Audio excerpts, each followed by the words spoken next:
ستاروں کی طرح دنیا نے بارہا ہمیں مٹانا چاہا، ہم چمکتے رہے شب میں ستاروں کی طرح۔ ہاں ہاں ہم ہی وہی ہیں جس نے انگریز کے خلاف بغاوت کی تھی، ہم ہی وہی ہیں جنہیں ڈھاکہ شہر کے اندر جاؤ تاریخ اٹھا کر دیکھو، آپ کو پتا چلے گا صرف ڈھاکہ شہر کے اندر 2 لاکھ اہل حدیثوں کو پھانسی کے پھندے پہ لٹکایا گیا۔ انگریز کے باغی ہم ہیں، ہم نے انگریز کی بغاوت کی ہے۔ اگر تمہیں نہیں پتا جاؤ پٹنہ کی تاریخ اٹھا کر دیکھو، جاؤ صادق پور کی تاریخ اٹھا کر دیکھو، تمہیں پتا چلے گا صادق پور کی پوری اہل حدیثوں کی بستی کو انگریز نے بلڈوز کر دیا، پوری بستی کو تہہ تہہ کر دیا، پوری بستی کو نیست و نابود کر دیا، اور پھر وہاں پہ اہل حدیثوں کے عالم دین مولانا یحییٰ علی کو پابند سلاسل کیا گیا، جیل کی کال کوٹھڑی میں پھینکا گیا، اور اس کے لیے سزائے موت کا اعلان ہوا۔ مولانا یحییٰ علی مسکرا رہے ہیں، ان کی جیل کی کوٹھڑی جہاں پہ رب کے قرآن کی تلاوت کر رہے ہیں، انگریز لارڈ نے دیکھا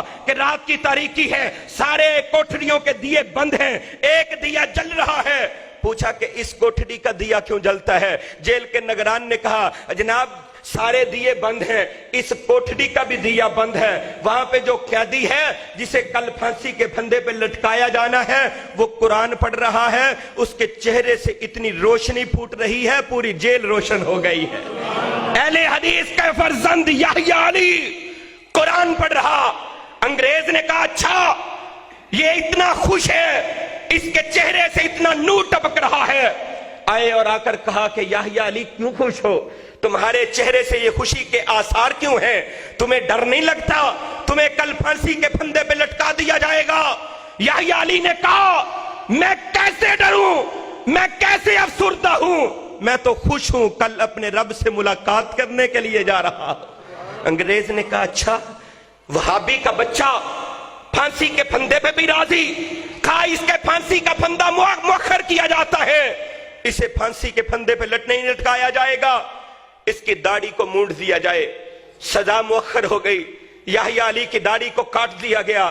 ہائے وہی یحییٰ علی جو مسکرا رہا تھا، چند لمحے جس کے چہرے پہ تبسم تھا۔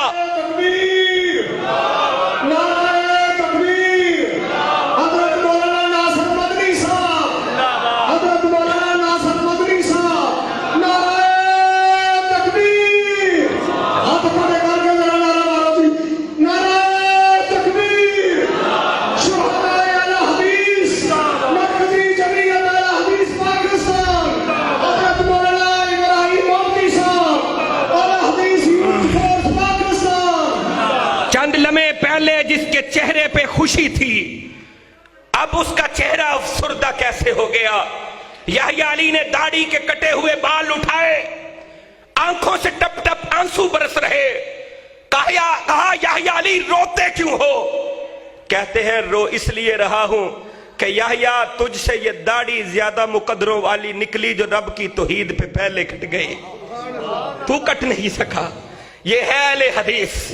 ہاں انگریز نے پھر کہا تھا کہ جب تک روئے زمین پہ اہل حدیث موجود ہیں، یہ وہابی موجود ہیں، یہ باغی کے مترادف ہے، بغاوت یہاں پہ ہوگی۔ میرا شہید قائد علامہ احسان الہی ظہیر جب یہ واقعہ سنایا کرتے، تاریخ کا یہ دریچہ لوگوں کے سامنے کھول کے رکھتے، یہ صفحہ سامنے رکھتے، پھر کہا کرتے تھے ناقدو وقت کی رفتار بدلنے کے لیے ہم نے مجبور زبانوں کو نوا بخشی ہے، کج کلاہوں کی رونت کا اڑایا ہے مذاق، ہم نے تاریخ کے چہرے کو ضیاء بخشی ہے۔ ہاں ہم نے اپنا خون پیش کر کے اپنے خون کی سرخی سے تاریخ کو روشن کیا ہے، اور ظالموں تم نے انگریز کے بوٹ پالش کیے، تم نے نوکریاں لی، تم نے عہدے لیے، تم نے وزارتیں لی، تم نے جگیریں لی، تم نے انگریز کو خوش کر کے رب کو ناراض کیا، ہم نے انگریز سے بغاوت کر کے رب رحمان کو راضی کیا ہے۔ یہ ہے میری تاریخ۔ تاریخ کی کون کون سی بات آپ کے سامنے رکھوں؟ لوگ کہتے ہیں یہ کل کی پیداوار انگریز نے انہیں جنم دیا ہے۔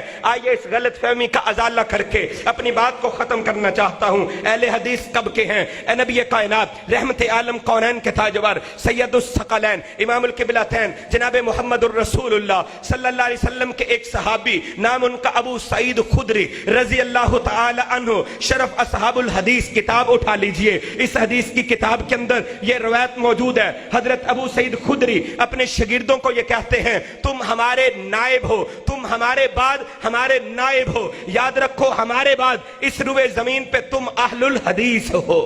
کون کہہ رہا ہے جی؟ نبی کا صحابی ابو سعید خدری رضی اللہ تعالیٰ عنہ اپنے شاگردوں کو کہتے ہیں کہ تم ہمارے بعد, صحابہ کے بعد تم اہل الحدیث ہو, ہمارے نائب ہو. نبی کا صحابی اپنے آپ کو اہل حدیث کہے, اپنے شاگردوں کو اہل حدیث کہے. آئیے بات آگے بڑھاتا ہوں. امام شعبی رحمہ اللہ تعالیٰ کبار تابعین کے اندر شامل, جنہوں نے 500 سے زائد صحابہ کی زیارت کی ہے. تہذیب التہذیب اٹھا کر دیکھیے, بڑے بڑے تابعین کے اندر ان کا شمار ہوتا ہے. یہ بھی اپنے آپ کو اہل الحدیث کہتے ہیں. یہ پہلی صدی ہجری کی بات ہے. لوگ کہتے ہیں کل کی پیداوار, میں کہتا ہوں پہلی صدی ہجری کے اندر امام شعبی آپ کو اہل حدیث نظر آئیں گے. دوسری صدی ہجری کے اندر آپ کو امام مالک اہل حدیث نظر آئیں گے. امام احمد بن حنبل اہل الحدیث نظر آئیں گے. امام علی بن مدینی آپ کو اہل حدیث نظر آئیں گے. تیسری صدی ہجری کے اندر آپ کو امام شافعی اہل الحدیث نظر آئیں گے. چوتھی صدی ہجری کے اندر آپ کو امام ابن حبان اہل حدیث نظر آئیں گے. امام حاکم اہل حدیث نظر آئیں گے. اہل حدیث کی تاریخ آگے بڑھی. 5ویں صدی ہجری کے اندر امام ابو بکر البغدادی, خطیب البغدادی جسے دنیا نے یاد کیا ہے, وہ خطیب بغدادی آپ کو اہل الحدیث نظر آئیں گے. 6ٹھی صدی ہجری کے اندر امام ابن عساکر آپ کو اہل حدیث نظر آئیں گے. اور اس 6ٹھی صدی ہجری کے اندر ہی پیر عبد القادر جیلانی آپ کو اہل الحدیث نظر آئیں گے, جنہوں نے اپنی کتاب غنیۃ الطالبین کے اندر لکھا کہ ناجی فرقہ, نجات پانے والا فرقہ اہل الحدیث اگر نہیں تو میں نہیں جانتا وہ کون ہے جن کے بارے میں نبی رحمت نے فرمایا ہے کہ وہ نجات پانے والے ہیں. پیر عبد القادر جیلانی 6ٹھی ہجری میں اہل الحدیث آپ کو نظر آئیں گے. 7ویں 6ٹھی ہجری کے اندر امام ابن تیمیہ کے دادا مجدد الدین ابن تیمیہ آپ کو اہل الحدیث نظر آئیں گے. امام نووی شارح مسلم آپ کو اہل الحدیث نظر آئیں گے. اسی طرح 8ویں ہجری کے اندر امام ابن تیمیہ آپ کو اہل الحدیث نظر آئیں گے. امام ذہبی آپ کو اہل الحدیث نظر آئیں گے. 9ویں ہجری کے اندر آپ کو امام ابن حجر اسقلانی اہل الحدیث نظر آئیں گے. امام ابن کثیر اہل الحدیث نظر آئیں گے. آپ کو امام ابن قیم الجوزی اہل حدیث نظر آئیں گے. 10ویں صدی ہجری کے اندر امام جلال الدین سیوطی آپ کو اہل الحدیث نظر آئیں گے. 11ویں صدی ہجری کے اندر تاج الدین بن اسماعیل الگجراتی جو سیاستہ کے حافظ تھے وہ اہل الحدیث نظر آئیں گے. 12ویں صدی ہجری کے اندر محمد فاخر الہ آبادی آپ کو اہل الحدیث نظر آئیں گے. شاہ ولی اللہ محدث دہلوی حجت اللہ البالغہ اٹھا لے آپ کو اہل الحدیث نظر آئیں گے. 13ویں صدی ہجری کے اندر امام شوکانی آپ کو اہل الحدیث نظر آئیں گے. محمد بن عبد الوہاب النجدی اہل الحدیث نظر آئیں گے. شاہ اسماعیل شہیر آپ کو اہل الحدیث نظر آئیں گے. اسی طرح 14ویں صدی ہجری کے اندر شیخ القل فی القل سید نذیر حسین محدث دہلوی آپ کو اہل الحدیث نظر آئیں گے. نواب صدیق الحسن خان اہل الحدیث نظر آئیں گے. مولانا ثناء اللہ عمر سری آپ کو اہل الحدیث نظر آئیں گے. محمد حسین بٹالوی آپ کو اہل الحدیث نظر آئیں گے. بے شمار علماء کے نام لے سکتا ہوں, بات کو آگے بڑھانا چاہتا ہوں. 15ویں صدی یہ چل رہی ہے, آپ کو شیخ ابن باز رحمہ اللہ اہل حدیث نظر آئیں گے. آپ علامہ البانی آپ کو اہل الحدیث نظر آئیں گے. علامہ احسان الہی ظہیر آپ کو اہل الحدیث نظر آئیں گے. مولانا ابراہیم میر آپ کو اہل الحدیث نظر آئیں گے. لوگوں سن لو, مولانا صادق سیالکوٹی آپ کو اہل الحدیث نظر آئیں گے. ہاں میرے استاد حافظ عبد المنان آپ کو اہل الحدیث نظر آئیں گے. آج کریا کریا, بستی بستی, شہروں کے شہر, بستیوں کی بستیاں اہل حدیثوں سے بھری ہوئی آپ کو نظر آئیں گی. میں نے تاریخ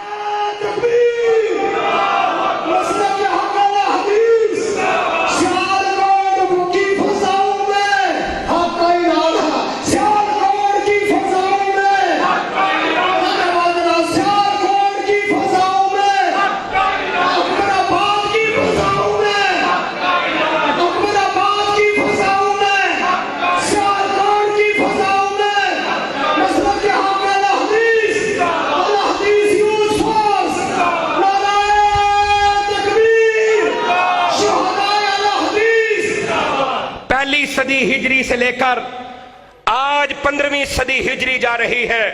ہر صدی سے میں نے ایک ایک دو علماء اہل حدیث کے نام آپ کے سامنے رکھے ہیں. حوالہ دینے کا پابند ہوں, اختصار کو ملحوظ خاطر رکھتے ہوئے یہ نام آپ کے سامنے رکھ دیے ہیں. لوگوں سن لو, اللہ کے فضل و کرم سے ہر صدی کے اندر, ہر دور کے اندر اہل الحدیث موجود تھے. کوئی کہہ سکتا ہے کسی ایک کا نام لیا, کسی دو کا نام لیا، صدی پوری کے اندر 2-3 ہی اہل حدیث ہیں۔ آؤ میں ایک لڑی کے ساتھ، ایک تسلسل کے ساتھ اپنے آپ سے شروع کرتا ہوں اور نبی رحمت کائنات کے امام جناب محمد الرسول اللہ صلی اللہ علیہ وسلم تک سلسلہ جوڑ کے دکھا دیتا ہوں، تاکہ کسی کو غلط فہمی نہ رہے، کوئی غلط فہمی نہ رہے کہ فلاں جگہ تسلسل میں تعطل آ گیا تھا، فلاں جگہ اہل حدیث نہیں تھا، فلاں کے ساتھ اہل حدیث کی ملاقات نہیں ہوئی۔ آؤ میں آپ کو بتا دیتا ہوں، میں نے علم حدیث پڑھا ہے، میں نے قرآن و حدیث کا علم حاصل کیا ہے اپنے استاد الشیخ حافظ عبد المنان نور پوری رحمہ اللہ تعالی سے۔ میرے شیخ نے علم حاصل کیا ہے حافظ محمد گوندلوی رحمہ اللہ تعالی سے، انہوں نے علم حدیث کو حاصل کیا ہے جناب حافظ عبد المنان محدث وزیر آبادی سے۔ آج اللہ نے مجھے یہ بھی اعزاز دیا ہے کہ میں اپنے پردادا استاد حافظ عبد المنان وزیر آبادی کی جو عظیم الشان مسند تھی، جس کو میں خوابوں کے اندر بھی حاصل نہیں کر سکتا تھا، اللہ نے آج اس مسند کے اوپر مجھے خدمت کا شرف عطا فرما دیا ہے۔ میرے پردادا استاد، استاد پنجاب، استاد الحدیث حافظ عبد المنان وزیر آبادی۔ کون حافظ عبد المنان وزیر آبادی؟ کہ جن کے استاد شیخ القل فی القل سید نذیر حسین محدث دہلوی نے یہ کہا تھا کہ بیٹے عبد المنان، مجھے 2 آدمیوں نے بڑا خوش کیا ہے، ایک عبداللہ ہے غزنہ کا رہنے والا عبداللہ غزنوی، وہ اس نے مجھے بڑا خوش کیا ہے، وہ میرے پاس آیا تھا، میں نے اپنا کرتا تحفے کے طور پر اسے دیا ہے۔ عبد المنان، اب تو مرنے آیا ہے، تو نے مجھے اتنا خوش کیا ہے، اپنی دستار پگڑی تجھے تحفے میں دے رہا ہوں، تم نے مجھے خوش کر دیا ہے۔ اور قربان جاؤں اس نیک وقت اس شگیرد پہ کہ یہ ہر موقع کے اوپر اس پگڑی کو پہنا کرتے، اور پھر جب انتقال کا وقت آیا انہوں نے کہا کہ میرے استاد کا دیا ہوا تحفہ اس کو میرے کفن کے اندر شامل کر دیجئے گا، استاد کا تحفہ میرا کفن بنا دیجئے۔ یہ ہے حافظ عبد المنان وزیر آبادی۔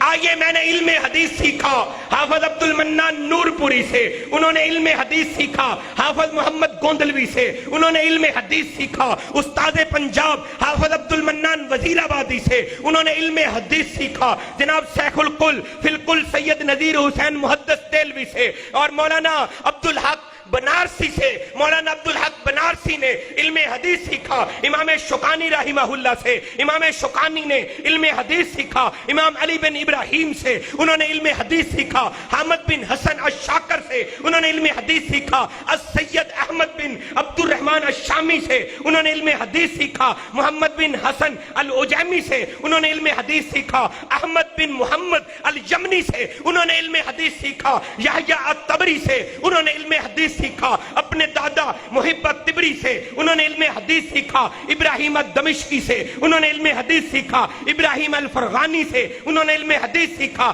محمد الفارسینی سے، انہوں نے علم حدیث سیکھا یحییٰ بن عمار الخطالانی سے، انہوں نے علم حدیث سیکھا محمد بن یوسف الفربری سے، انہوں نے علم حدیث سیکھا امام المحدثین سید المحدثین امیر المومنین فی الحدیث سے مولانا حافظ محمد بن اسماعیل البخاری سے، امام بخاری رحمہ اللہ نے علم حدیث سیکھا امام حمیدی سے، امام حمیدی نے علم حدیث سیکھا امام سفیان سے، امام سفیان نے علم حدیث سیکھا یحییٰ بن سعید الانصاری سے، یحییٰ بن سعید الانصاری نے علم حدیث سیکھا محمد بن ابراہیم التیمی سے، محمد بن ابراہیم التیمی نے علم حدیث سیکھا علقمہ بن وقاص اللیثی سے، علقمہ بن وقاص اللیثی نے علم حدیث سیکھا امیر المومنین خلیفۃ المسلمین خلیفہ ثانی حضرت عمر فاروق رضی اللہ تعالی عنہ سے، حضرت عمر فاروق نے علم حدیث سیکھا امام الانبیاء